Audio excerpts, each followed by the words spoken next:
시간 우리 마음과 뜻과 정성을 다해서 영과 진리로 하나님 앞에 예배드리겠습니다.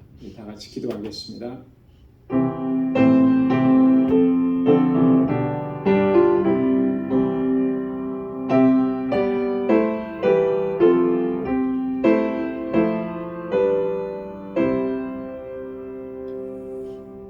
나의 반석 여호와를 찬송하리로다. 저가 내 손을 가르쳐 싸우게 하시며 손가락을 가르쳐 치게 하시도다. 여호와는 나의 인자시요 나의 요새시요 나의 산성이시요 나의 건지시는 자시요 나의 방패시요 나의 피난처시요 내 백성을 내게 복종케 하시는 자시로다. 아멘. 자비하시고 은혜가 풍성하신 여호와 하나님 아버지, 지난 3일 동안도 저희들을 눈동자와 같이 지켜주셨다가 주님 정하신 이 시간 주님의 보좌 앞으로 저희들을 인도해 주시고 이렇게 마음을 다하고 힘을 다하여서 하나님을 경배하고 찬양케 하시니 감사합니다. 매 순간 분초마다 세밀하신 손길로 우리를 인도해 주신 그 하나님의 놀라우신 은혜와 섭리와 역사하심을 이 시간도 기억하며 주님만을 예배하는 이 한 시간 되도록 도와주옵소서. 우리 안에 있는 모든 더럽고 추하고 악한 것들과 이 세상 정욕들 주님의 십자가 앞에 내려놓사오니 주님 주의 보혈로 깨끗하게 씻어주시고 우리를 정결하게 하셔서 하나님 받으시기에 합당한 예배를 주님께 올려드릴 수 있도록 우리를 주장하여 주옵소서. 우리의 예배를 받아 주옵소서. 예수님의 이름으로 간절히 기원하옵나이다. 아멘. 전능하사 천지를 만드신 하나님 아버지를 내가 믿사오며 그 외아들 우리 주 예수 그리스도를 믿사오니 이는 성령으로 잉태하사 동정녀 마리아에게 나시고 본디오 빌라도에게 고난을 받으사 십자가에 못 박혀 죽으시고 장사한 지 사흘 만에 죽은 자 가운데서 다시 살아나시며 하늘에 오르사 전능하신 하나님 우편에 앉아 계시다가 저리로서 산 자와 죽은 자를 심판하러 오시리라. 성령을 믿사오며 거룩한 공예와 성도가 서로 교통하는 것과 죄를 사하여 주시는 것과 몸이 다시 사는 것과 영원히 사는 것을 믿사옵나이다. 아멘. 우리 찬양으로 하나님께 영광 돌리겠습니다. 변찮은 주님의 사랑과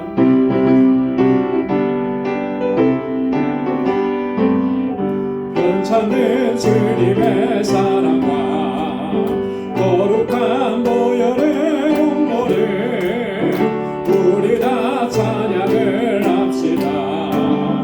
주님을 만나볼 때까지 변찮은 주님의 사랑과 거룩한 보혈의 용모를 우리 다 찬양을 합시다.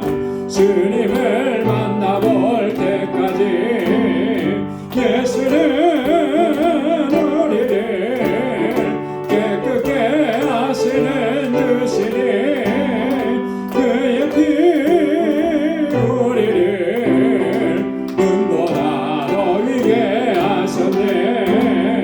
우리를 깨끗게 한 피는 무궁한 생명의 물일새 우리를 구원한 친구들 하나님 찬양을 합시다. 예수는 우리를 깨끗게 하시는 주시니 그의 피 우리를 눈보다 더 위게 하셨네. 주님의 깨끗한 보혈을 날마다 입으로 간증해 담대히 싸우며 나가세. 전국에 들어갈 때까지 예수는 우리를 깨끗게 하시는 주시니 그의 피 우리를 눈보다 더 위게 하셨네. 십자가 튼튼히 붙잡고 날마다 이기며 나가세. 머리에 들고서 주 앞에 찬양할 때까지 예수는 우리를 깨끗게 하시는 듯이니 그의 피 우리를 눈보다 더 위게 하셨네. 십자가 튼튼히 붙잡고 날마다 이기며 나가세.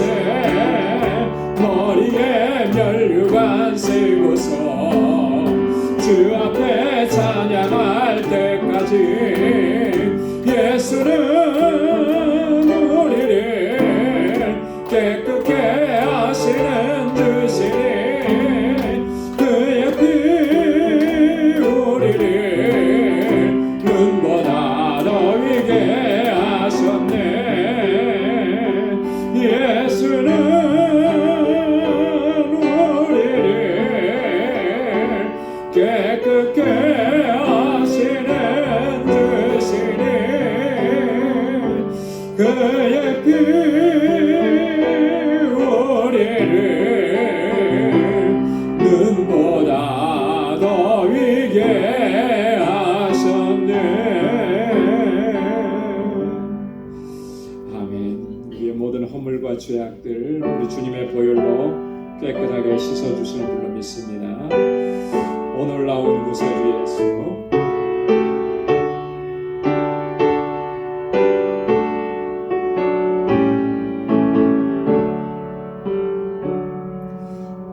놀라운 구세주 예수 내 주 참 능력의 주시로다.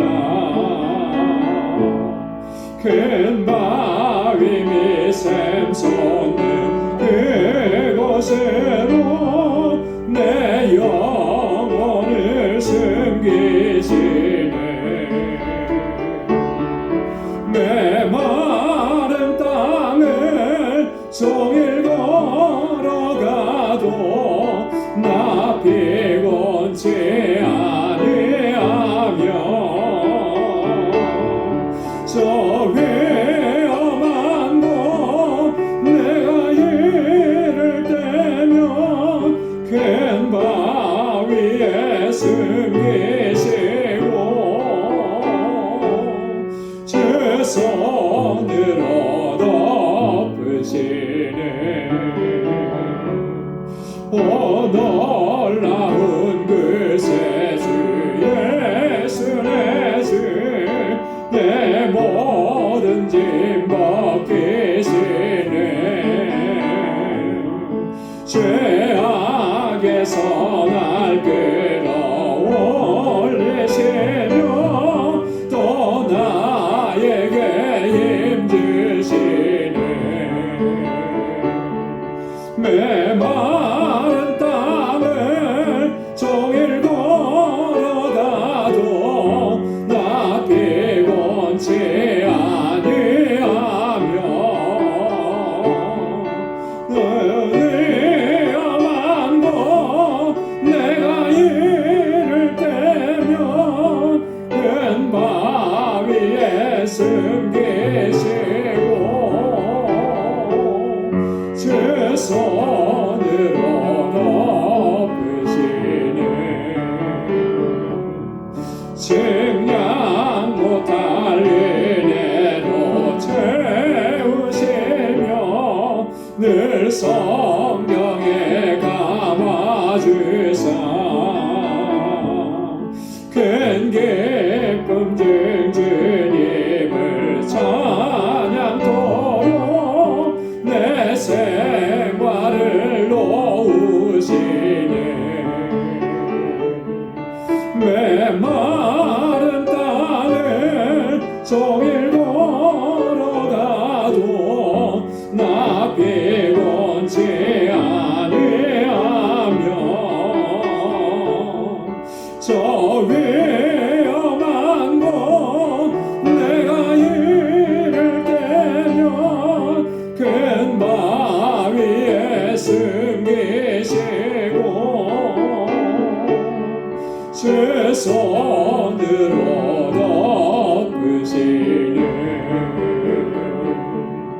주 예수님 공중에 임하실 때 나 일어나 맞이하리. 그 구원의 은총을 노래하리. 저 천군과 천사 함께 메마른 땅을 종일 걸어가도 나 피곤치 아니하며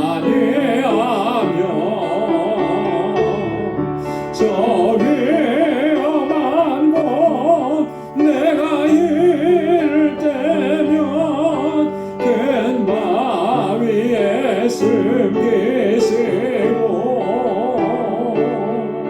주 손으로 덮으시네. 아멘. 우리가 아무리 험하고 또 고난과 환난이 많은 인생길을 걷는다 할지라도 우리 주님 항상 주의 손으로 우리를 붙잡아 주시고 주님의 날개 아래 우리를 항상 품어주시는 줄로 믿습니다. 오늘 이 시간 다 같이 우리 마음을 같이 해서 통성으로 함께 기도하겠습니다. 오늘 주님 앞에 가지고 나온 간절한 기도의 제목을 하나님께 아뢰면서 또 우리 교회를 위해서 세워주신 주의 종들을 위해서 각 기관들을 위해서 특별히 유스그룹과 EM을 위해서 또 EM의 목회자 청빙을 위해서 기도해 주시고 우리 지체들의 형편과 사정을 기억하면서 우리 함께 중보의 기도를 나누고 특별히 우리 육신적으로 연약한 분들이 있습니다. 하나님께서 치유해 주시고 온전하게 회복시켜 주시도록 또 우리 모든 근심과 염려 걱정을 다 주님께 맡기고 주님의 평강을 누리며 살아갈 수 있도록 우리 함께 기도해 주시고 우리 선교사님들을 위해서 우리 알라메다 방주교회를 위해서 정득수 선교사님 위해서 또 우리 조국을 위해서 함께 다 같이 통성으로 기도하겠습니다. 하나님 아버지 주님의 사랑과 주님의 은혜에 고맙고 감사합니다. 아버지 하나님 이 시간 저희들을 사랑하시사 이렇게 주의 보좌 앞으로 불러주시고 하나님을 경배하고 찬양하며 아버지 하나님이 기쁨으로 주님의 앞에 나올 수 있도록 인도해 주셔서 감사합니다.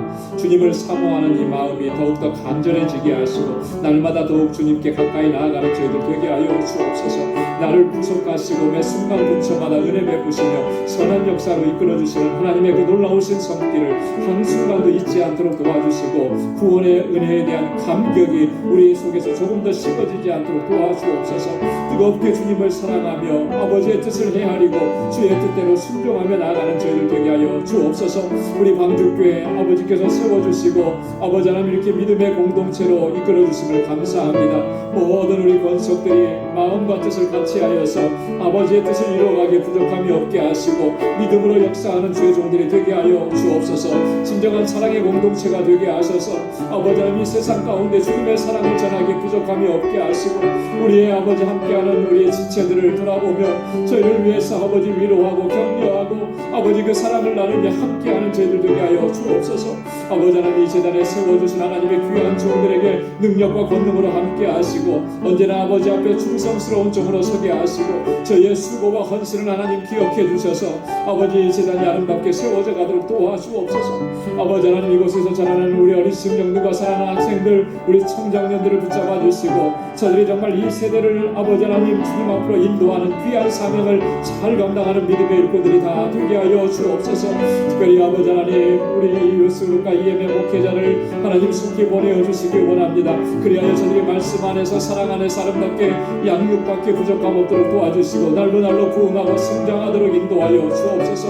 우리 지체들 가운데 아버지 견고한 삶의 정황 속에 있는 주님의 자녀들을 위로하시고 하늘의 소망으로 덧입혀 주시고 아버지 환난과 고난과 역경들을 넉넉히 이겨낼 수 있도록 저희의 믿음을 더욱 견고하게 하여 주옵소서. 우리 사랑하는 성도들의 가정을 평강 가운데 지켜주시고 아버지 하나님 저들의 아버지 삶 속의 모든 고난과 아버지 환난과 역경들이 하나님 주님의 선하신 뜻임을 아버지 체험할 수 있는 은혜 더하여 주시옵소서. 아버지 육신의 연약함으로 인하여서 아버지 하나님 지금 고통 중에 있는 주님의 자녀들을 하나님 치료하여 주시고 온전하게 회복시켜 주시고 아버지 강건케 하여 주옵소서. 영과 육의 새 힘을 얻어서 하나님 주님의 주신 사명을 끝까지 잘 감당케 하여 주옵소서. 아버지 하나님 우리 성도들의 믿음의 기업들을 든든하게 지켜주시고 저들이 무엇을 하든지 아버지 늘 형통한 삶을 살아가도록 도와주옵소서. 아버지 하나님 세계 곳곳에 주의 복음을 전하는 우리 선교사님들 아버지 기억해 주시고 특별히 알라메다 방중교회 우리 정득수 선교사님 하나님과 함께 하시고 그곳에 세워주신 주님의 몸된 교회가 정말 아버지 그 지역의 영혼들을 주님 앞으로 인도하기 부족함 없도록 도와주옵소서. 오늘도 주님께 아버지 간절한 기도의 제목을 가지고 주님 앞에 이렇게 부르짖고 간구합니다. 살아가는 주의 종들을 긍휼히 여겨 주옵소서. 저들을 불쌍히 여겨 주옵소서. 저희의 아버지 부르짖음에 귀를 기울여 주시고 하나님의 선하신 응답을 허락하여 주옵소서. 매일매일 순간순간의 삶이 주님과 동행하는 삶이 되게 하시고 하나님의 역사하심을 체험하는 복된 삶이 되도록 도와주옵소서. 오늘도 주님 말씀 앞에 저희들을 세워주셔서오니 오 주님 아버지 주의 말씀으로 우리를 새롭게 하시고 아버지 하나님 새로운 결단과 각오로 주님 앞에 설 수 있는 은혜의 시간으로 삼아 주옵소서. 모든 것 감사합니다. 예수님의 이름으로 간절히 기도드리옵나이다. 아멘. 할렐루야. 선하신 응답을 허락해 주실 줄로 믿습니다. 이제 우리 말씀을 함께 묵상하는 시간입니다. 우리 오늘 함께 묵상할 말씀은 로마서 제12장 9절에서부터 마지막 21절까지 말씀입니다. 로마서 제12장 9절에서부터 마지막 절까지 한 절씩 교독하겠습니다. 사랑엔 거짓이 없나니 악을 미워하고 선에 속하라.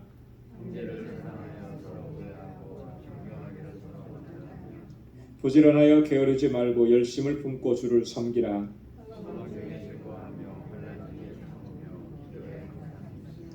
성도들의 쓸 것을 공급하며 손 대접하기를 힘쓰라. 즐거워하는 자들로 함께 즐거워하고 우는 자들로 함께 울라.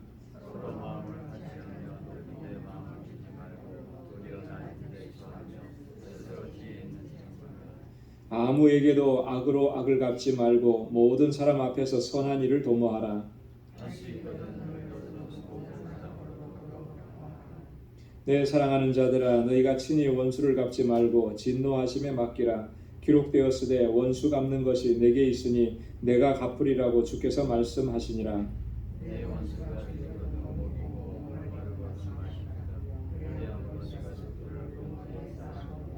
다 함께요. 악에게 지지 말고 선으로 악을 이기라. 아멘. 우리 지난주에 이어서 말씀을 계속 묵상을 하겠습니다. 로마서 12장은 우리가 하나님의 구원받은 하나님의 백성으로서 우리가 어떻게 이 공동체 안에서 살아가고 또 우리에게 주어진 삶의 현장 속에서 살아가야 하느냐라고 하는 것을 아주 구체적으로 우리에게 교훈해주고 또 말씀해주시는 그런 내용들입니다. 먼저는 지난주에 우리는 이 그리스도 안에서 한 몸이라고 하는 것을 주제로 말씀을 나눴습니다. 그래서 우리가 공동체 안에서 함께 신앙생활 할 때 가장 중요한 것 중에 하나가 뭐냐면 이 그 한 몸 의식이에요. 그리스도 안에서 한 몸이고 한 가족이라고 하는 이 의식을 분명하게 우리가 가지고 있어야 되는 것입니다. 현대 사회는 우리가 일반적인 사회생활에서도 보면은 참 개인주의가 극대화된 그런 시대를 우리가 살고 있습니다. 가정도 보면 예전에는 대가족 제도였다가 요즘에는 핵가족 제도고 또 핵가족인 것 같아요. 그죠?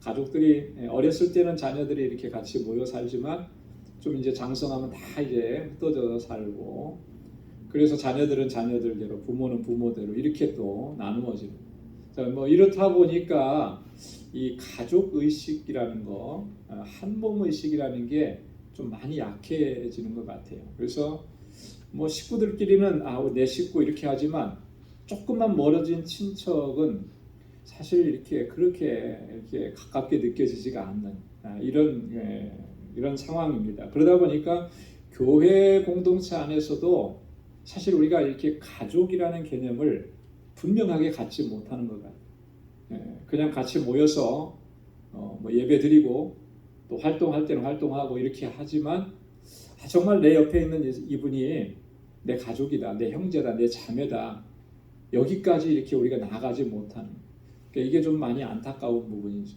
이런 부분이 있다 보니까 사실 공동체 안에 갈등도 생기고 또 이렇게 서로 이렇게 아픔과 상처들이 이제 많이 생기는 거예요.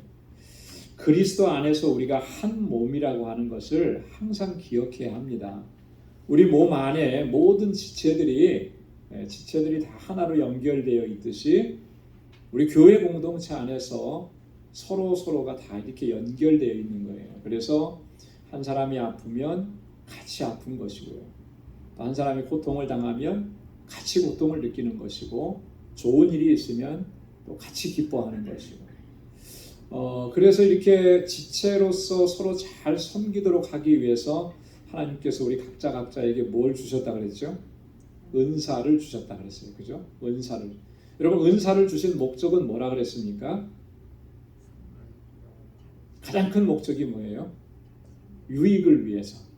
섬기라. 교회 공동체의 유익을 위해서, 또 다른 사람들의 나와 함께한 지체들의 유익을 위해서 주셨다라고 합니다. 은사는 그렇기 때문에 그 유익을 위해서 하려면 어떻게 해야 돼요? 그 은사를 가지고 섬김의 삶으로 나아가야 하는 것이죠. 그래서 섬기는 삶으로 나아가지 않으면 그 은사는 사실 잘못 사용하고 있는 것입니다. 그렇다면은 이 은사를 하나님께서는 주셨다가도 거두어 가실 수가 있는 거예요. 왜냐하면 하나님의 뜻대로 그것을 사용하시지 않기 때문에. 그래서 지난주에는 이 은사가 어떤 은사들을 우리에게 주셨는가, 또 그 은사를 어떻게 우리가 정말 활용해야 되는가, 이런 부분들을 말씀을 나눴습니다. 예언의 은사에 대해서, 또 섬김의 은사에 대해서, 가르치는 은사에 대해서, 권위하는 은사에 대해서, 구제하는 은사에 대해서, 또 다스리는 은사에 대해서, 또 긍휼을 베푸는 그런 은사에 대해서 우리가 8절까지 이렇게 쭉 나눴습니다. 말씀을 나누었습니다. 자, 이제 9절부터 13절 그리고 14절부터 21절 이렇게 두 부분으로 또 나눠볼 수가 있는데요. 9절부터 13절까지 보면은 이 말씀 속에는 보면 우리 성도 상호 간에 우리가 어떤 자세를 지녀야 하는지, 결론적으로 얘기하면은 우리가 사랑 가운데에서 행해야 된다라고 하는 것을 말씀하면서 구체적으로 우리에게 또 권면합니다. 자, 9절 말씀에 보면 사랑엔 거짓이 없나니 악을 미워하고 선에 속하라, 이렇게 권고합니다. 사랑에는 거짓이 없다 그랬습니다. 그렇죠. 사랑은 거짓이 없습니다. 사랑은 어디서부터 시작됐습니까? 사랑은 하나님께로부터 시작된 거예요. 그죠? 사랑은 하나님께로부터 시작된 거예요. 그래서 요한 1서를 보면 하나님께서 우리를 사랑하셨기 때문에 우리가 사랑을 알게 되었고 사랑을 할 수 있게 되었다라고 합니다. 하나님께로부터 시작된 이 사랑은 참 사랑인 것이죠. 거짓이 없는 거예요. 진실한 것입니다.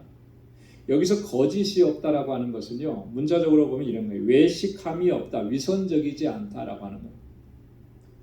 여러분, 사랑은 순수한 것이잖아요. 그죠? 남들 보이게 하기 위해서 행하는 것이 그게 진정한 사랑이 될 수는 없는 것입니다. 우리가 하나님께로부터 그런 진정한 진실한 거짓 없는 사랑을 받았기 때문에 또 우리와 함께하는 공동체 안에서 서로에 대해서도 그렇게 행해야 하는 것입니다. 그게 마땅한 것이라는 거죠. 그래서 그 사랑 안에서 행하라. 그러기 위해서는 악을 미워하고 너는 항상 선에 속하라. 여러분, 우리 그 악한 것에 대해서, 악에 대해서 우리가 어떤 자세를 가지고 있는지 그 뭐 구체적으로 잘 모르겠습니다만, 여기서 바울이 얘기하고자 하는 것은요, 악을 대하는 태도가 소극적인 것을 넘어서서 적극적으로 대처하라고 하는 그런 의미예요. 소극적이라고 하는 것은 무슨 의미냐면 그걸 피하는 거예요. 피하는 거. 악한 거니까 이거 피해가야지. 악한 거니까 이건 피해가야지. 이건 소극적인 대처. 적극적인 대처라고 하는 건 뭐냐면 이런 겁니다. 악을 증오하는 것입니다. 악을 미워하는 거예요. 시편 1편 1절에서 시인이 뭐라고 얘기했는지 우리 다 기억하시죠? 예. 복 있는 사람은 악인의 길을 쫓지 아니하고 어떤 길에 서지 않아요? 죄인의 길에 서지 않고 어떤 자리에 앉잖아요? 오만한 자의 자리에 앉지 않는다라고 하는 거예요. 여러분, 복 있는 사람은, 하나님께 은혜를 입은 사람은, 하나님께 사랑을 입은 사람은 악에 대해서는 이렇게 철저한 거예요. 여러분, 오늘 우리가 세상의 악한 것을 보고도 무감각해지는 것은요, 어쩌면 우리 안에 구원의 기쁨과 감격이 많이 식어져 있다라고 하는 것을 반증하는 것일 수도 있을 겁니다. 여러분 어떻습니까? 세상의 악한 것을 보면, 사실 그 악한 것을 보면 이 안에서 의분이 일어나야 되는 거예요. 단순히 우리가 소극적으로 그것을 피하는 것에서 멈추는 것이 아니라 이 악한 것은 우리가 증오하고 버려야 하는 것입니다. 그래서 바울도 갈라디아서 5장 21절에 뭐라 그랬냐면 악은 그 모든 모양이라도 버리라 이렇게 말씀을 하고 있습니다. 그러면서 우리가 어디에 속해야 되냐면 선에 속하라고 하는 거죠. 여러분, 성도들이 항상 서 있어야 될 자리는 선한 자리입니다. 하나님께서 선하게 여기시는 일입니다. 그렇기 때문에 오늘 우리가 뭐가 절대적으로 필요하냐면 선과 악을 분별할 수 있는 지혜가 필요합니다. 하나님께서 뭘 선하게 여기시고 뭘 악하게 여기시는지를 분별할 수 있는 그 영적 지혜가 필요한 것입니다. 여러분, 이 지혜가 없으면 선과 악을 구분할 수가 없어요. 그래서 악한 것을 행하고도 마치 그것이 많은 사람들이 따라가고 좋아하니까 그게 선한 것인 것처럼 그렇게 착각할 수가 있습니다. 그런데 이런 착각은 정말 대단히 위험한 착각이잖아요. 그래서 항상 하나님 앞에 우리가 그런 지혜를 주시기를, 그런 영적 지혜를 주시기를 간구하고 또 그 지혜 안에서 선과 악을 잘 분별해서 악한 것은 그 모양이라도 버리고 그리고 선한 것을 쫓아갈 수 있는 저와 여러분들이 될 수 있기를 주님의 이름으로 축원합니다. 자, 그 다음에 10절에 보면 사랑과 우애로 행하고 존경하기를 서로 먼저 하라 그랬습니다. 여러분, 이게 우리에게 상당히 도전이 되는 그런 말씀입니다. 사랑하라고 하는 말은 좀 사랑할 수 있을 것 같은데, 그죠? 우애도 같은 거잖아요. 우애는 가족 간의, 형제 간의 사랑을 얘기해요. 자, 그런데 여기 끝에 뭐라 그랬습니까? 서로 존경하래. 근데 먼저 하라고. 먼저. 존경하는 것은 구체적으로 어떤 마음이 있을 때 그 존경하는 마음이 들겠습니까? 다른 사람을 나보다 낮게 여길 때, 그죠? 다른 사람을 나보다 낮게, 이게 발음이 똑같아가지고요. 아주 낮은 곳에 있는 것처럼 여기면 절대 존경하는 마음이 생길 수가 없죠. 다른 사람이 나보다 낫다라고 하는 거예요. 높다라고 하는 거예요. 모든 면에서 저 사람이 나보다 낫다. 그래야만 존중하고 존경하는 마음이 생깁니다. 높이 평가해주고 존중하고 그것이 성도의 서로 간에 마땅한 모습이라는 거예요. 빌립보서 2장 3절에서 바울이 뭐라고 얘기했냐면 아무 일에든지 다툼이나 허용으로 하지 말고 오직 겸손한 마음으로 각각 자기보다 남을 낮게 여기고 다른 지체들을 더 높여주라는 거죠. 근데 이게 참 우리는 어려워요. 그죠?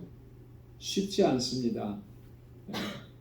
우리들의 문제가 뭐냐면 내가 저 사람보다는 낫다라고 하는 그 심리가 굉장히, 내가 오르지 못할 나무 같은 저 사람보다는 내가 못하지만 저 사람보다는 낫다 내가, 이런 마인드를 가지고 우리가 많이 있어요. 그게 이제 가장 큰 문제인 것이죠. 그러다 보니까 그 안에 갈등이 생기고 또 무시하고 멸시하는 일들이 생기고요. 이게 공동체 안에서 사실 있어서는 안 되는 그런 모습들인 거죠. 왜 그렇습니까? 내가 상대방을 존중하지 못하기 때문에 이런 일들이 일어나요. 우리 공동체가 진정한 사랑의 공동체가 될 수 있으려면 서로를 위해서 희생하는 것도 다 필요한데요. 그 희생하는 그 마음의 중심에 뭐가 있어야 되냐면 상대방을 존중하고 높여주고 존경하는 마음이 있어야 됩니다. 이거 없이 섬기는 것은요, 결국에는요, 나의 어떤 그 우월감을 드러내는 것으로 나타날 수가 있는 거예요. 굉장히 위험한 거죠. 섬기기는 했어요. 도와주기는 했습니다. 필요한 것을 채워주기는 했어요. 근데 그것을 통해서 내가 더 우월함을 느끼는 거예요. 이게 굉장히 위험한 것이죠. 그런 섬김은 온전한 섬김이 될 수가 없는 거예요. 정말로 온전한 섬김이 될 수 있으려면 존중하는 마음이 있어야 되는 거죠. 존경해야 되는 거예요. 나보다 낮게 여겨야 되는 거예요. 여러분, 모든 면에서 객관적으로 나보다 밑에라고 생각을 하는데 그 사람을 나보다 더 낮게 여길 수 있는 그 마음이 어떻게 생길 수가 있겠습니까? 객관적으로 비교해 보면은 아닌데 억지로요? 억지로 하는 것은 그건 아니죠. 여러분, 이것을 생각하면 될 것 같아요. 하나님께서 저 사람을 어떻게 보시느냐, 그죠?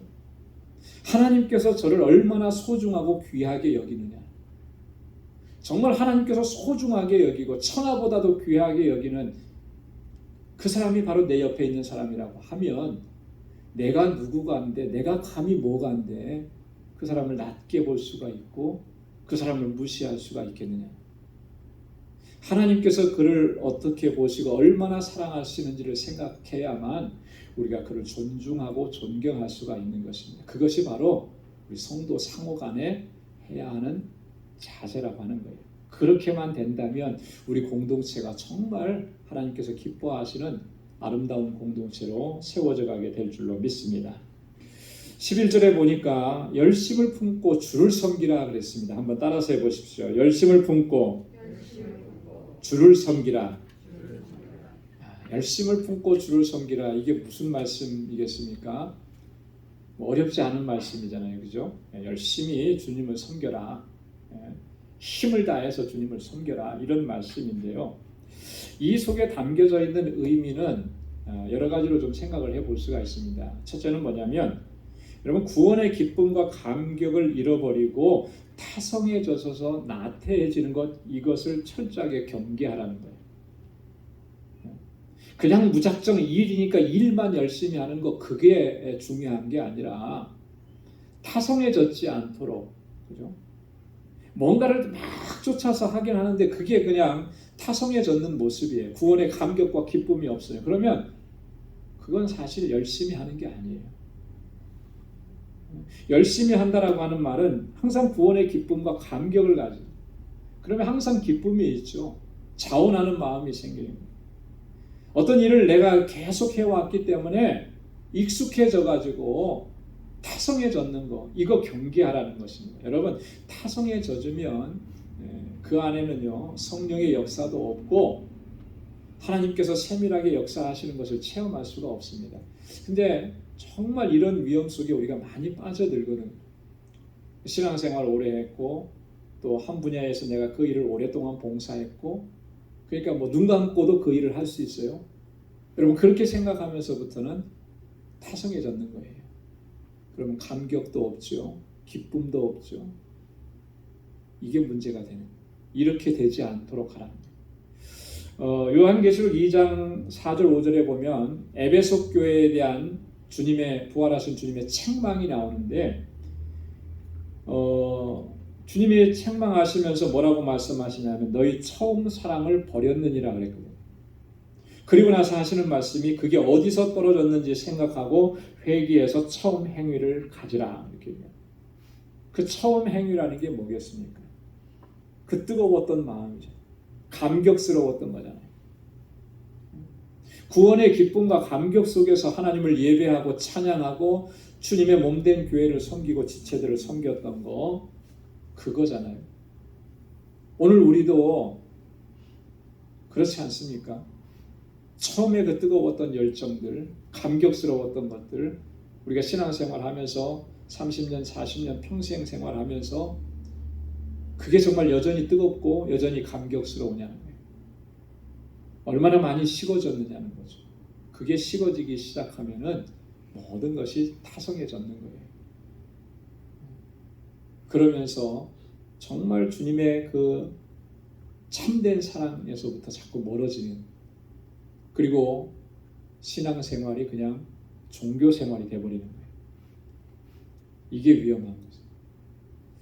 열심을 품고 주를 섬기라고 하는 말은 또 이런 의미입니다. 최선을 다하고 충성되게 하되 바르게 하라는 거죠. 진실하게 하라는 거예요. 거짓 없이 하라는 거예요. 열심을 품고 주를 섬기는 건 뭔가 뭐 대단한 어떤 업적을 이루는 게 그게 중요한 게 아니고 내가 지금 바르게 가고 있느냐라고 하는 거예요. 진실하게 가고 있는 거예요. 여러분, 하나님을 섬길 때 주님의 몸된 교회 안에서 우리는 거짓 없는 진실함으로 주의 말씀을 쫓아서 걸어가야 할 줄로 믿습니다. 자, 그 다음에 12절에는 또 이렇게 권고합니다. 소망 중에 즐거워하며 환난 중에 참고 기도에 항상 힘쓰라. 아무리 우리가 힘들고 어렵고 고통스러운 상황 가운데 있더라도 항상 소망 중에 즐거워함을 놓치지 말라. 여기서 말하는 이 소망이라고 하는 것은요, 종말론적인 소망을 의미하는 것입니다. 세상에서 우리가 뭔가 지금은 어렵지만 장차 잘 될 거야. 지금은 가난하지만 또 장차 부유하게 될 거야. 지금은 어렵지만 성공하게 될 거야. 이런 소망을 가지라는 게 아니고요. 종말론적인 소망입니다. 종말론. 비교적 우리가 고난과 환난과 역경과 핍박 가운데 있어도 여러분, 이 구원의 마지막은 무엇입니까? 영화잖아요. 영광이잖아요. 그 소망 안에서 즐거워하라는 거예요. 비록 지금 고난이 있어도 그것 때문에 낙심하지 말라는 거죠. 이 소망이 있으면 어떠한 고난과 환난도 우리는 넉넉히 이겨나갈 수가 있는 것입니다. 그래서 로마서 8장 24절 25절에 바울이 그렇게 얘기했었습니다. 우리가 이 소망으로 구원을 얻었으며 보이는 소망이 소망이 아니니 보는 것을 누가 바라리요. 만일 우리가 보지 못하는 것을 바라면 참음으로 기다릴지니라. 우리의 소망은 눈에 보이는 것들이 아니에요. 그죠? 마지막 때에 주님이 이 세상을 심판하시기 위해서 오실 때 믿음의 사람들은 모두 다 영광 가운데 우리를 주님의 영광 안으로 우리를 불러주시는데, 여러분, 그것이 눈에 보입니까? 손에 잡히는 것입니까? 눈에 보이지 않고 손에 잡히지 않아요. 그것을 소망하는 것이 진정한 소망이라는 것이죠. 그 소망이 있을 때 우리가 어떤 상황 속에서도 우리가 늘 즐거워하면서 기뻐하면서 주님을 섬길 수가 있게 되는 것입니다. 그래서 환난 중에 참으라 그랬습니다. 환난 중에 인내하라 그랬어요. 왜 그렇습니까? 로마서 8장 17절에 그와 함께 영광을 받기 위하여 고난도 함께 받아야 될 것이니라. 영광 가운데로 들어가는 관문이라는 것입니다. 환난이라고 하는 고난이라. 그래서 우리가 신앙생활 하면서 어떤 고난을 당하고 환난을 당했을 때 항상 우리가 기억해야 될 것은 이게 뭐라는 거예요? 하나님께서 주시는, 예수 그리스도를 통해서 주시는 그 영광에 참여하는 관문이라는 거예요. 문이라는 거예요. 그걸 반드시 통과해야만 그 영광의 자리에 이르게 된다라고 하는 것이죠. 그래서 8장 18절에도 생각건대 현재의 고난은 장차 우리에게 나타날 영광과 좋게 비교할 수 없도다. 앞으로 우리에게 나타날 그 영광이라고 하는 것이 얼마나 놀랍고 위대한 것인데요. 그것과는 비교할 수도 없는 것. 그러니 그것을 인내하고 견뎌내야 한다라고 하는 것이죠. 그러면서 기도에 항상 힘쓰라. 그렇게 인내할 수 있는 힘이 무엇으로부터 나오는 것이냐면 기도하는 것으로부터. 기도로부터. 여러분, 우리가 기도하지 않으면 그런 고난과 환난을 이겨낼 수가 없습니다. 여러분, 기도의 가장 큰 특징이 뭐예요? 여러분, 왜 기도하십니까? 무엇 때문에 기도하시죠? 기도의 가장 큰 목적이 뭐죠?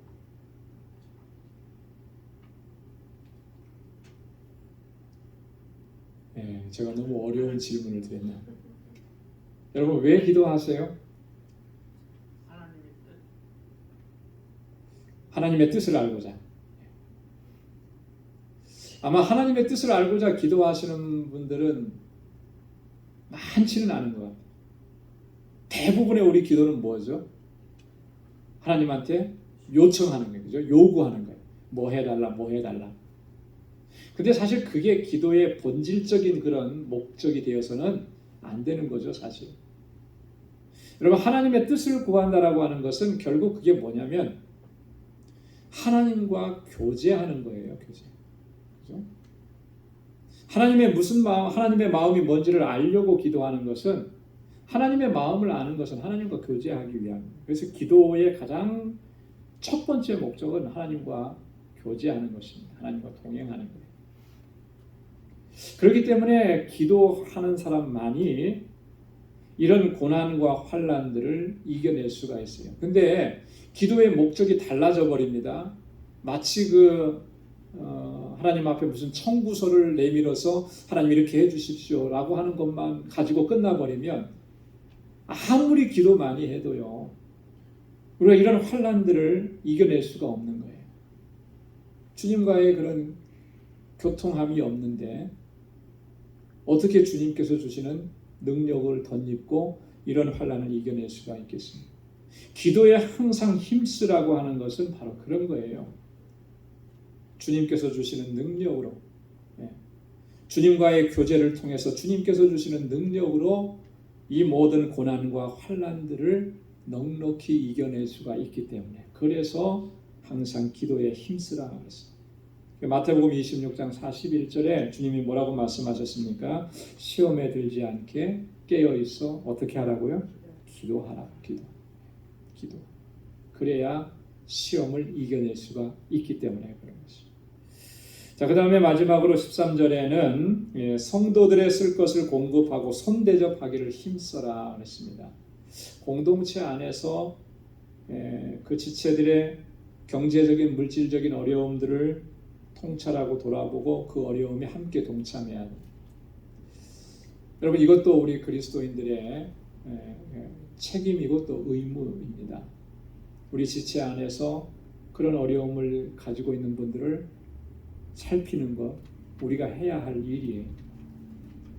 초대교회에서는요, 정말 이게 자연스러운 일이었습니다. 그죠? 우리가 사도행전 2장에 또 사도행전 4장에 나오는 초대교회의 모습 보면은 어느 정도로까지 이게 자연스러웠냐면, 자신에게 있는 집도 팔고 자신에게 있는 밭도 팔고, 그래서 경제적으로 어려운 사람들, 그 사람들의 필요를 따라서 그걸 다 나누어져, 이런 정도로까지 자유로웠다라고 합니다. 그래서 성경이 뭐라고 기록하고 있느냐면 사도행전 4장 34절에 보니까 그 중에 핍절한 사람이 한 사람이라도 있었다고요?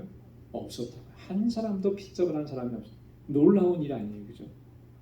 얼마나 이 일을 정말 열정적으로 최선을 다해서 감당을 했으면 밥 굶는 사람이 없었다라고 하는 거예요. 요즘식으로 얘기하면. 아이들을 학교 보내야 되는데 등록금이 없어서 학교를 못 보내는 이런 일들이 일어나지 않았다라고 하는 거예요. 예전에 어떤 목사님께서 정말 간증을 하시면서 통곡하시면서 그런 간증을 하는 얘기를 들었는데, 같은 목회자로서 저도 100% 공감하면서 또 정말 이 마음, 이게 뭐라 그럴까요? 좀 뭐라고 할 말이 없더라고요. 왜냐하면 그 교회가 그래도 제법 큰 교회였나봐요, 한국에. 그런데 그 교회 성도 가운데 한 분이 너무너무 경제적으로 어려워서 견디다 못해서 일가족이 자살을 한 거예요. 나중에 그걸 안 거예요. 그 교회 성도라, 내가 목회하는 이 교회 성도였다라고 하는 말. 그분이 그런 선택을 할 때까지도 그분의 곤고하고 힘들고 고통스러운 상황들을 몰랐다라고 하는 것이, 그 목사님은 너무너무 자기 자신이 부끄럽고 죄스럽고 그래서 견딜 수가 없었다. 내가 어떻게 목회를 했길래 그걸 모를 수가 있는가. 교회가 커졌다고 해서 그 커진 교회, 교인들이 많이 모인다고 해서 그것을 자랑스럽게만 생각했지, 그 안에서 정말 고통스러워하는 우리 지체가 있었는데, 그래서 그런 극단적인 선택을 했는데 그걸 돌아보지 못했다라. 그게 너무나 고통스러워. 그때부터 목회관이 완전히 바뀌었다. 완전히. 여러분, 우리가 우리 공동체의 지체들을 정말 잘 살펴야 됩니다. 그래서 하나님께서 내게 주신 그 은혜와 복, 하나님 나에게 이렇게 복 주셨습니다. 그것은 우리가 자랑할 것이 아니고요. 그것을 가지고 섬기라는 거예요. 앞에서도 말씀드렸지만 하나님께서 우리에게 은사 주셨다 그랬는데 여러분 뭐 예언의 은사, 말씀의 은사 이것만이 은사가 아니고 물질도 은사예요. 은사. 물질도. 우리는 물질을 축복이라고만 생각을 하니까 우리 가정에 부어주신 거 우리 누리라고. 근데 물질을 축복이라고만 생각하면 그것으로 다른 사람을 섬기는 일이 너무너무 어려워집니다. 왜? 나에게 주신 축복이니까. 물론 섬기겠죠. 그러나 그냥 생색내는 정도일 거예요. 그러나 물질이 은사라고 생각하면 달라지는 것입니다. 은사라고. 여러분 은사를 주신 목적이 뭐라 그랬어요? 섬기라 그랬잖아요. 그죠? 달라져요. 여러분 물질은 은사예요. 은사. 그래서 나와 함께하는 공동체 안에 그렇게 어려움과 고통을 겪는 사람이 있지는 않은지 살피고 하나님께서 내게 주신 그 은사로 섬겨야 되는 거예요. 이게 우리 성도의 책임이고 마땅한 일이라는 거예요. 거기서 넘어서서 손 대접하기를 힘쓰라. 손이 뭐죠? 나그네예요. 나그네. 그죠? 방문자입니다. 네. 교회를 방문하고 우리 가정을 방문하고 또 나아가서 우리 공동체 큰 공동체를 방문하고 이 나라를 방문하는 그런 사람들을 대접하는 것. 저희 가끔 가다가 우리 교회 안에 이렇게 도움을 요청하면서 오시는 분들이 있어요. 여러분 그렇게 오시는 분들은요. 여러분 꼭 우리가 그거 기억해요. 절대로 우리가 야박하게 해서는 안 돼요. 저는 그런 생각이 듭니다. 저분은 하나님께서 보내주신 사람이다. 우리 교회에 오면 그래도 조금이라도 도움을 받을 수 있으니까 그래서 그 마음 가지고 오는 사람인데 저는 그분은 하나님께서 보내셨다고 생각을 해요. 우리에게 그렇게 할 수 있는 기회를 주신 거예요. 정말 우리가 가서 섬겨야 되는데 그렇게 못하니까 보내주신 거잖아요. 그러면 어떻게 해야 되겠습니까? 잘 섬겨야죠. 그죠? 잘 도와야죠. 언젠가는 그 영혼도 주님을 만날 수 있도록 기도하는 마음으로 그렇게 섬겨야죠. 그게 우리가 해야 할 모습인 거예요. 만약에 그렇지 않아서 우리 교회에 와서 창피한 일을 당하고 마음 상하는 일을 당하고 돌아가게 되면 어떻게 되겠습니까? 그 마음 상하게 한 것을 우리가 어떻게 그것을 다시 원상태로 돌릴 수가 있겠습니까? 여러분 성경에는 분명하게 말씀합니다. 이거는 구약시대 때부터 말씀하신 거예요. 나그네를 사랑하라 그랬습니다. 나그네를 섬기라 그랬습니다. 왜냐하면 너희도 애굽 땅에서 나그네 되었었느니라 그랬습니다. 너희도 그런 때가 있었다라고 하는 거예요. 주님께서도 마태복음 25장에서 그렇게 말씀하셨잖아요. 양과 염소의 비유에서 내가 헐벗고 내가 굶주리고 내가 목마를 때 너희가 나에게 먹을 것을 주었고 나에게 마실 것을 주었다. 누가 그렇게 했습니까? 언제 주님이 그런 때가 있었습니까? 그랬더니 너희가 그런 이웃에게 그런 형제들에게 한 것이 곧 나에게 한 것이다. 여러분 이 비유의 말씀을 우리는 그냥 가볍게 여겨서는 안 되는 거예요. 예수님은 우리에게 어떤 모습으로 찾아오실까? 어떤 모습으로 찾아오실 것 같아요? 우리는 굉장히 왕관 쓰고 정말 그 왕의 모습으로 찾아올 것 같다고 그렇게 다 기대하는데요. 그러니까 예수님이 매일매일 찾아오셔도 우리는 예수님이 오신 것을 몰라요. 예수님은 항상 누구랑 같이 계셨습니까? 세리와 죄인의 친구라는 별명이 붙여지도록 그런 사람들과 함께 하셨어요. 다른 사람들은 다 무시하고 멸시하는 사람, 그런 사람들과 함께 하셨어요. 그렇기 때문에 예수님이 오늘 지금 내게 찾아오신다면 정말 100% 그런 모습으로 우리에게 찾아오실 거예요. 그렇기 때문에 오늘 우리를 찾아오는 그러한 나그네 된 사람들을 여러분 그렇게 쉽게 생각해서는 안 되는 거예요. 주님께서 하셨듯이 그렇게 내게 베풀어 주신 그 사랑과 은혜로 잘 섬기고 대접하고 그것이 곧 누구에게 하는 것이라고요? 예수님께 하는 것이라고 분명하게 예수님이 말씀하시잖아요. 여러분 우리가 꼭 그렇게 기억하고 그렇게 주님의 사랑을 나눌 수 있는 우리 모두가 되기를 소망합니다. 조금 길어졌는데요. 간단하게 보겠습니다. 14절부터 21절까지 우리가 우리의 삶 속에서 또 그러면 어떻게 해야 하느냐라고 하는 부분을 다루는데 14절에는 먼저 자, 너희를 핍박하는 자를 축복하라. 축복하고 저주하지 말라. 바울이 이 말씀을 하는 것은요, 철저하게 예수님의 말씀에 근거한 것입니다. 예수님께서 뭐라고 말씀하셨냐면 마태복음 5장 44절에 나는 너희에게 이르노니 너희 원수를 어떻게 하라고요? 사랑하라 그랬습니다. 너희를 핍박하는 자를 위해서 기도하라 그랬습니다. 여러분 왜 그렇게 하라고 하셨냐면 여러분 마태복음 5장 46절 이하의 말씀에 보면 주님께서 그렇게 하라고 하신 이유는 그렇게 하는 것이 곧 하나님의 자녀들, 하나님의 아들들의 마땅한 모습이기 때문에 그렇다라고 하는 것입니다. 마태복음 5장 46절 47절에 이렇게 말씀합니다. 너희가 너희를 사랑하는 자를 사랑하면 무슨 상이 있으리요? 세리도 이같이 아니하느냐? 또 너희가 너희 형제에게만 무난하면 남보다 더하는 것이 무엇이냐? 이방인들도 이같이 아니하느냐? 여러분 나를 좋아하고 나를 사랑하는 사람만 사랑하는 것 그것은 그때 당시에 뭐 죄인이라고 이방인이라고 여겼던 이런 사람들도 다 그렇게 한다는 거죠. 그렇게 하는 것에 머물러 버리면 저들보다 나은 것이 뭐가 있겠느냐는 거예요. 그리스도인이라고 하는 하나님의 자녀라고 하는 그 하나님의 자녀의 독특함이라고 하는 특징이라고 하는 게 과연 뭐냐? 세상 사람들과 똑같은 것이냐? 그렇지 않다라고 하는 거예요. 원수를 사랑하고 핍박하는 자를 위해서 기도하는 것 그것이 하나님의 자녀들의 마땅한 모습이고 또 주님께서 그렇게 하셨기 때문에 그래요. 예수님께서 자신을 십자가에 못 박고 자신을 박해하고 핍박하는 자들에 대해서 어떻게 대하셨습니까? 그들을 저주하셨나요? 그렇게 하시지 않았죠. 오히려 그들을 위해서 뭐라고 했어요? 기도하셨잖아요. 저들을 용서해 주십시오. 저들의 죄를 사해 주십시오. 저희가 자신들이 하는 것을 알지 못합니다.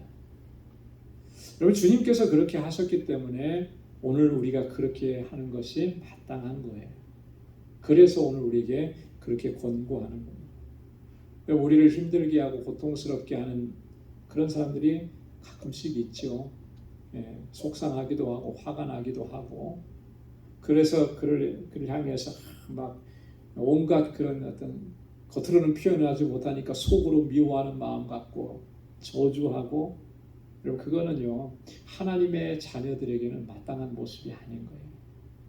내가 겉으로 그런 말을 하지 않았다고 해서 속으로 그런 생각을 하고 있었는데 그 생각을 하나님께서 과연 모르시겠습니까? 내 마음의 중심을 보시는 하나님이십니다. 그래서 우리 안에 그런 마음이 생기지 않도록 성령께서 우리 안에 그 마음을 다스려 주시도록 기도하면서 주님의 말씀대로 순종하고 나아가야 하는 것입니다. 15절에는 보면 동고동락의 자세가 필요하다라고 하죠. 그래서 즐거워하는 자들로 함께 즐거워하고 우는 자들로 함께 울라. 여러분 우는 자들과 함께 우는 것은 그래도 좀 쉬운 것 같아요. 그죠? 근데 즐거워하는 자들로 기뻐하는 자들과 함께 기뻐하는 것 요거는 같이 울어주는 것보다 조금 어려울 것 같아요. 왜 그러냐면 우리 안에 있는 어떤 경쟁심 뭐 이런 것들이 있기 때문에 남이 좋아서 행복해하는 거 같이 행복해 주는 게 여러분 쉬워요 어려워요? 참 대답하기 어려운 거죠. 쉽지 않은 것 같아요. 왜냐하면 내 안에 있는 자존심 뭐 이런 것들이 같이 즐거워하지 못하는 거예요. 그죠? 그게 얼마만큼 우리가 연약한 존재인가를 이것을 통해서도 알 수가 있어요. 그러니까 참된 이웃 사랑은 뭐예요?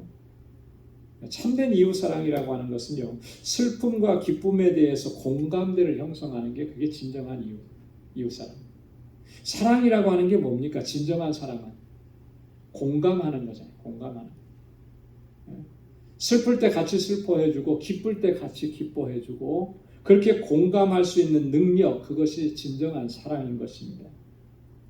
근데 이게 없으면요 참된 사랑으로 나아가서 공감이 안 되는데 공감하지 못하는데 어떻게 사랑할 수가 있겠어요?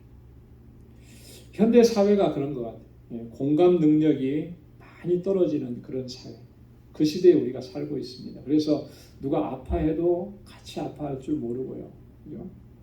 지금 미국에서 끔찍한 일이 일어났잖아요. 그래도 늘상 그런 일이 일어나는가 보다 공감을 못해요. 어린아이들이 18명, 19명이나 이렇게 무고하게 죽어갔는데 여러분 우리 마음이 어떻습니까? 그저 그냥 한번 듣고 지나가 버린 거예요. 평안해요. 공감을 못하는 거예요. 우리가. 그만큼 우리가 무뎌졌습니다. 그런데 우리가 어떻게 참 사랑을 나눌 수 있다고 얘기할 수 있겠는가?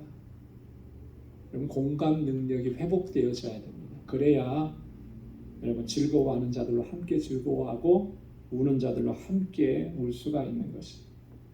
자, 16절에는요. 겸손하게 행해야 된다 그랬습니다. 서로 마음을 같이하여 높은 데 마음을 두지 말고 도리어 낮은 데 처하며 스스로 지혜 있는 채 말라. 높은 데 마음을 두지 말라. 우리의 마음을 항상 어디로 향해야? 낮은 곳을 향해야. 스스로 지혜 있는 채 하지 말라. 여러분 성도는요. 항상 바라보는 곳이 바라보는 것은 주님을 바라보기 위해서 위를 바라보지만 삶의 현장 속에 나아가서는 항상 낮은 곳에 처하는 삶의 자세가 가장 중요한 것입니다.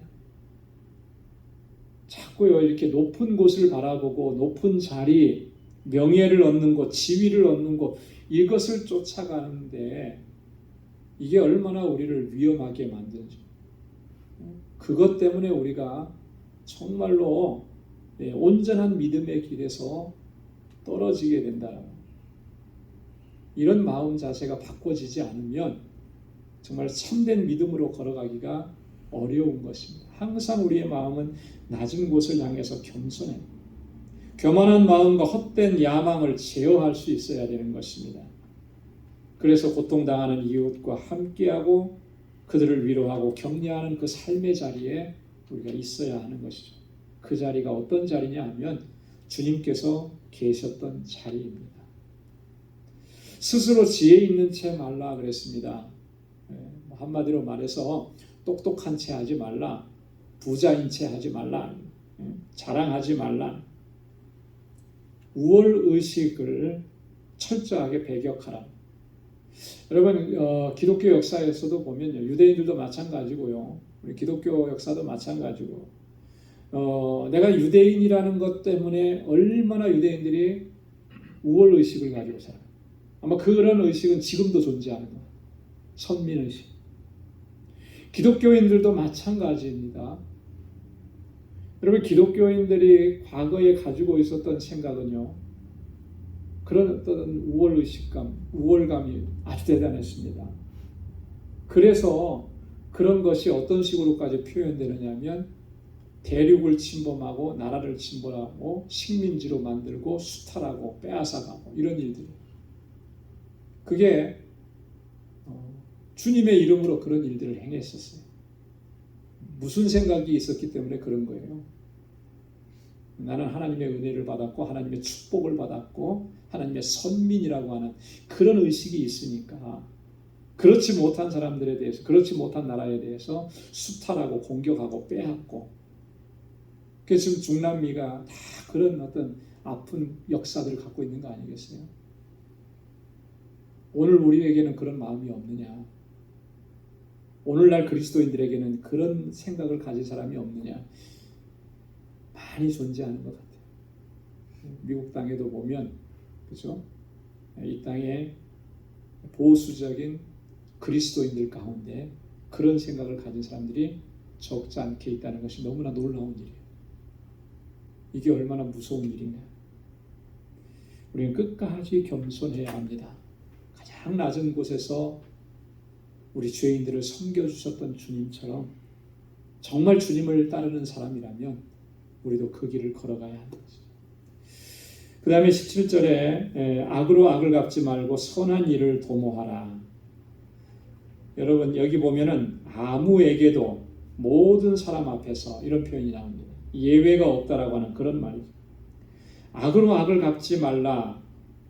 여러분 이 악을 이기는 길은 오직 선밖에 없는 거예요. 악으로 악을 갚는 것은 더 큰 불행을 초래하는 것이, 더 큰 악을 초래하게 되는 거예요.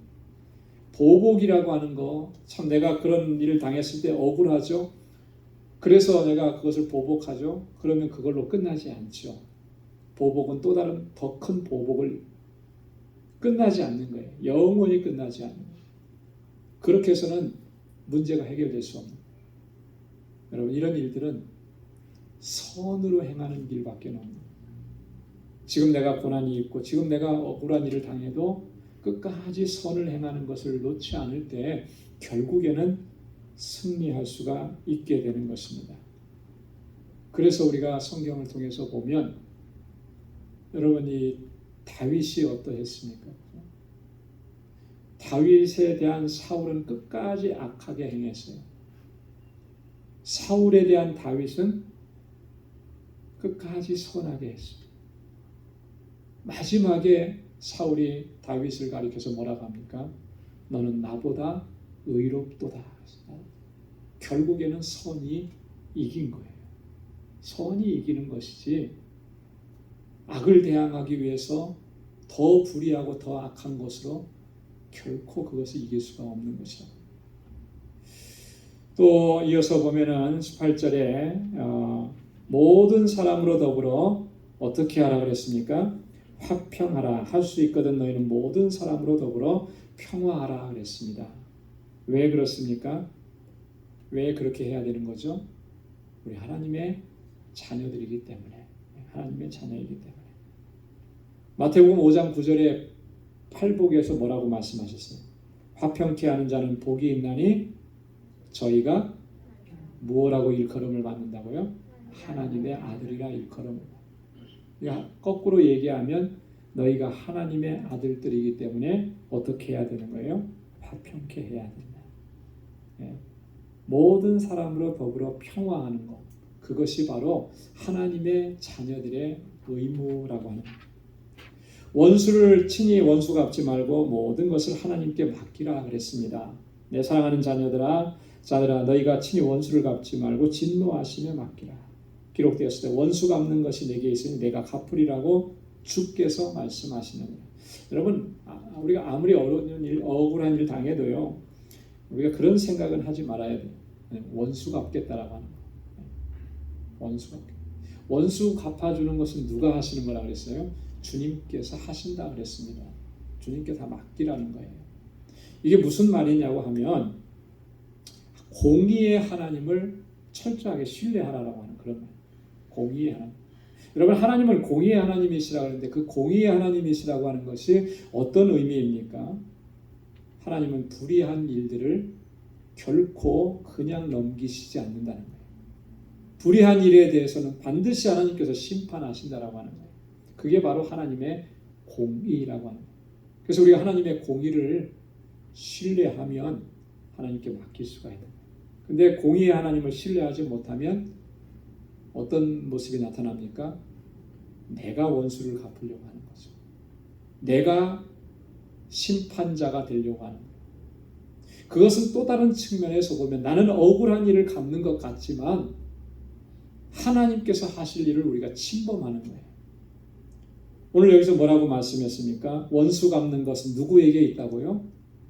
하나님께 있다. 주님께서 그렇게 말씀하신 거예요. 그래서 여러분, 억울한 일 당하고 우리가 그런 일이 있을 때 그거 다 가지고 나와서 어떻게 해야 되는 거예요? 주님께 다 내려놔야 되죠. 공의의 하나님께 다 맡겨야 되는 거예요. 주님 앞에 호소해야 되는 거예요. 마치 한나가 억울한 일 겪었을 때 그가 어떻게 했습니까? 하나님 앞에 나와서 자기 억울한 심정을 다 얘기하잖아요. 하나님 다 들으시는 거예요. 하나님의 때가 되면 그거 갚아주시는 거죠. 그 억울함 풀어주시는 거죠. 나의 의로움을 드러나게 하시는 거예요. 물론 그때까지는 우리가 기다려야 되는 인내의 시간이 필요하지만 공의의 하나님을 신뢰한다면 인내할 수가 있는 거죠. 그 공의의 하나님을 신뢰하지 못하니까 우리가 인내하지 못한 그런 안타까움이 있습니다.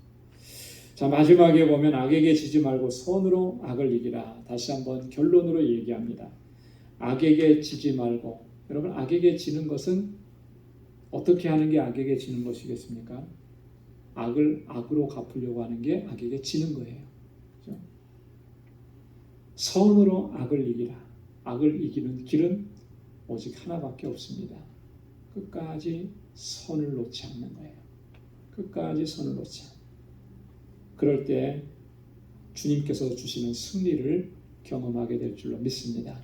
오늘 이 말씀들을 좀 간단하게 살펴봤는데요. 이 말씀 하나하나는 너무나 중요해요.